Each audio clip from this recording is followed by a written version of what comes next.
On va découvrir une artiste à présent. Elle travaille cachée dans des lieux insolites ou abandonnés. Moko Mademoiselle est une artiste et une photographe locale. Lorsqu'un lieu l'attire, elle y sort son appareil photo et réalise entre autres des autoportraits. Rencontre avec Chloé Bounamo. Une fois ses vêtements tombés, Stéphanie alias Moko Mademoiselle joue avec l'objectif.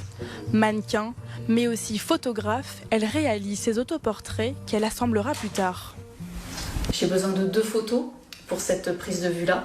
Et donc j'ai pu faire les 2 à la suite, une en nu, une un peu plus habillée. Et quand je vais éteindre l'appareil, c'est bon, ce sera bouclé. Pour un seul cliché, il lui faut 2 à 3 heures, sous l'œil d'Alexandre, son guetteur.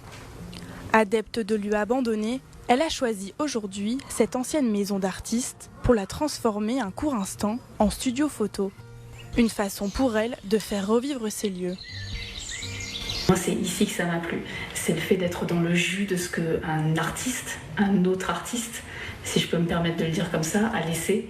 Et le fait, à partir de sa matière, à partir de l'existant qu'il laisse là sur place, moi, de recomposer ma propre histoire, en fait. Quand tu fais ce type de photo, c'est d'essayer de faire ressortir tous les superbes éléments que tu as. Qu'est-ce que tu as ici ? T'as le mobilier qui est beau. En second plan, on va dire, t'as la verrière. Des éléments extérieurs mis en valeur dans ses œuvres, et c'est ici, dans la galerie du musée de la photographie de Nice, que se retrouve exposé en noir et blanc le résultat final.